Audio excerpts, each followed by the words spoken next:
Sir ଆପଣଙ୍କ ପରିଚୟଟା?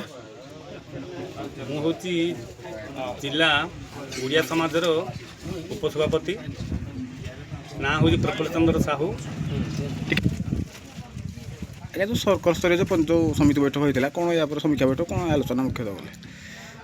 ଏଠି ଆମର କେନ୍ଦ୍ର ତାଳଚେର ପାଲହଡ଼ା କେନ୍ଦ୍ରୀୟ ଓଡ଼ିଆ ସମାଜର ଯେଉଁ ପ୍ରସ୍ତାବ ଅନୁଯାୟୀ ବିଜୁଗୁଳରେ ଯେଉଁ ସମୀକ୍ଷା ବୈଠକ ହୋଇଥିଲା, ସେ ବୈଠକରେ ଆମର ଯେଉଁ ଧାରା ସବୁ ନିୟମ ଅଣାଯାଇଥିଲା, ସେଥିରେ ପ୍ରସ୍ତାବ ଅଣାଯାଇଥିଲା ଯେ ଆମେ ପ୍ରତ୍ୟେକ ସର୍କଲରେ ତ୍ରୈମାସିକ ମିଟିଂ କରାଯିବ ଏବଂ ସେହି ମିଟିଂରେ ଆମ ସମାଜର ଯେଉଁ ସଫଳତା ରହିଛି ସେ ସଫଳତାକୁ ନିଶ୍ଚିନ୍ତ ଭାବରେ ଆମେ ତାଙ୍କୁ ମାନେ କେମିତି ବିକଶିତ ହେବ ସେଥିପାଇଁ ପ୍ରଚେଷ୍ଟା ଜାରି ରହିବ ଏବଂ ତଦନୁଯାୟୀ ଆମ ଏ ବର୍ଷ 2025-26 ମସିହାରେ ଯେଉଁ ମେଟ୍ରିକ୍ ପରୀକ୍ଷା ହୋଇଥିଲା, ସେ ମେଟ୍ରିକ୍ ପରୀକ୍ଷାରେ ଆମର ଓଡ଼ିଆ ସମାଜର ଆମର ବଜ୍ରକୁଟୁ ସର୍କଲର 2ଟି ପିଲା ସେମାନେ 90%ରୁ ଅଧିକ ନମ୍ବର ରଖିଥିବାରୁ ସେମାନଙ୍କୁ ଆଜି ଏଇଠି ଆମେ ସମ୍ବର୍ଦ୍ଧିତ କରିଛୁ,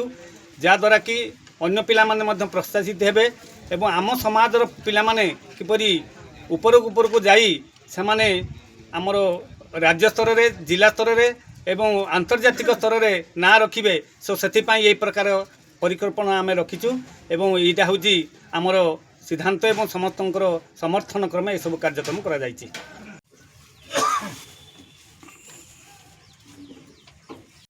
ପରିଚୟଟା ଆପଣ କୁହନ୍ତୁ, କ'ଣ କାର୍ଯ୍ୟକ୍ରମ ଦିଆହେବ? ମୋ ନାଁ ବିଜୟ କୁମାର ସାହୁ।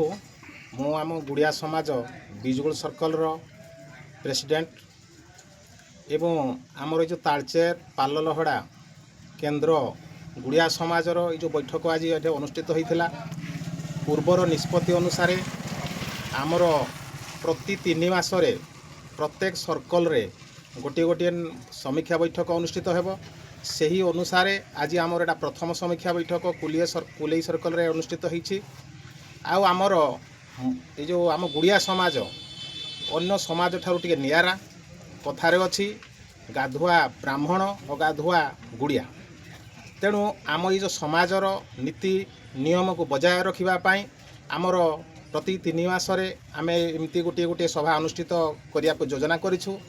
ତତ୍ସହିତ ଆମର ଯେଉଁ ଛାତ୍ରଛାତ୍ରୀମାନେ ଅଛନ୍ତି ଆମ ଗୁଡ଼ିଆ ସମାଜର, ସେମାନଙ୍କର ଟିକେ ମାନେ ଉତ୍ସାହିତ କରିବା ପାଇଁ ଏବଂ ଟିକେ ଆଗକୁ ବଢ଼ିବା ପାଇଁ ପ୍ରେରଣା ଦେବା ପାଇଁ ଆମ ସମାଜ ତରଫରୁ ଆମେ ବିଭିନ୍ନ ପ୍ରକାର ପୁରସ୍କାର ରାଶି ସେମାନଙ୍କ ପାଇଁ ଏଇ ଆମର ଗୁଡ଼ିଆ ସମାଜ ତରଫରୁ ନିଷ୍ପତ୍ତି ନେଇଛୁ। ଏବଂ ପ୍ରଥମ କରି ଏଇ ଯେଉଁ 25-26 ମସିହାରେ ଯେଉଁ ଉତ୍ତୀର୍ଣ୍ଣ ହୋଇଥିଲେ 90% ଗୋଟିଏ ଆଦର୍ଶ ବିଦ୍ୟାଳୟ ଏବଂ ଆଉ ଗୋଟିଏ ପିଲା ଆମର ବାଳିକା ଓଡ଼ଶ ବାଳିକା ବିଦ୍ୟାଳୟରୁ 10ମ ଶ୍ରେଣୀରେ 90% ନମ୍ବର ରଖି ଯେଉଁ ଉତ୍ତୀର୍ଣ୍ଣ ହୋଇଛି ସେହି ଛାତ୍ରୀ ଏବଂ ଜଣେ ଛାତ୍ରକୁ ଆମେ ଏ ବର୍ଷ ଶୁଭାରମ୍ଭ କରିଛୁ ଏବଂ ପୁରସ୍କାର ରାଶି ଆମ ନିଷ୍ପତ୍ତି ଅନୁସାରେ ସେମାନଙ୍କୁ ଦେଇଛୁ। ଆମେ ଭାବୁଛୁ ଆଗାମୀ ଦିନରେ ନିଶ୍ଚିନ୍ତ ଭାବରେ ଆମ ଯେଉଁ ସମାଜର ଛାତ୍ରଛାତ୍ରୀମାନେ ଉତ୍ସାହିତ ହୋଇ କିପରି ଭଲ ନମ୍ବର ରଖି ପାସ୍ କରିବେ, ତତ୍ ସହିତ ଆମ ଜାତିର, ଆମ ରାଜ୍ୟର, ଆମ ଦେଶର ନାଁ କରିବେ। ଏଥିପାଇଁ ଆମେ ପ୍ରଭୁ ଆମର ଇଷ୍ଟ ଦେବତା ଗଜାନନଙ୍କ ପାଖରେ ପ୍ରଣାମ କରି ମୁଁ ମୋର ଯେଉଁ ବକ୍ତବ୍ୟକୁ ରଖୁଛି। ଆଜ୍ଞା, କାର୍ଯ୍ୟକ୍ରମ ମୁଖ୍ୟତଃ କ'ଣ ଆଲୋଚନା କଲେ ଆଉ କ'ଣ କାର୍ଯ୍ୟ? ମୋ ନାଁ ହେଲା ସୁରଜ କୁମାର ସାହୁ। ତାଳଚେର ଆଣ୍ଡ ପାଲହଡ଼ା କେନ୍ଦ୍ରୀୟ ଗୁଡ଼ିଆ ସମାଜର କମିଟିର ମୁଁ ହେଲି ସମ୍ପାଦକ। ତ ଆଜିର ଆମର ସମୀକ୍ଷା ବୈଠକ ହୋଇଥିଲା। ସମୀକ୍ଷା ବୈଠକ କୁଲେଇଠାରେ ଆମର ସମୀକ୍ଷା ବୈଠକ ହେଲା।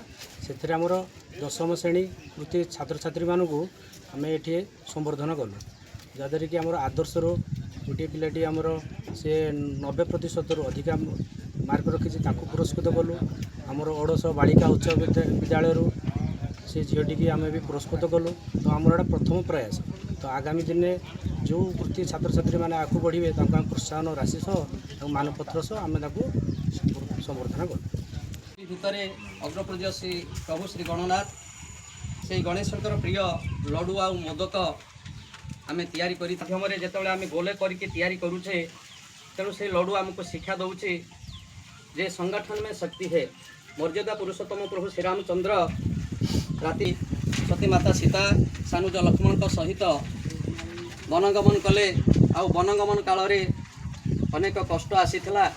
ସେହି ସମୟରେ ଇତର ପ୍ରାଣୀମାନଙ୍କୁ ନେଇକି ସଂଗଠିତ କରିକି ଲଙ୍କାର ନରେଶ ଲଙ୍କାର ଦୁର୍ମତି, ତେଣୁ ସେ ଯେଉଁ ଗୁଡ଼ ଦ୍ୱାରା ଆମେ ରାଶିକୁ ଏକାଠି କରୁଛେ, ସେଇ ମଦକ ପ୍ରିୟ ହେଉଛନ୍ତି ପ୍ରଭୁ ଶ୍ରୀ ଗଣନାଥ ହେବାକୁ ପଡ଼ିବ।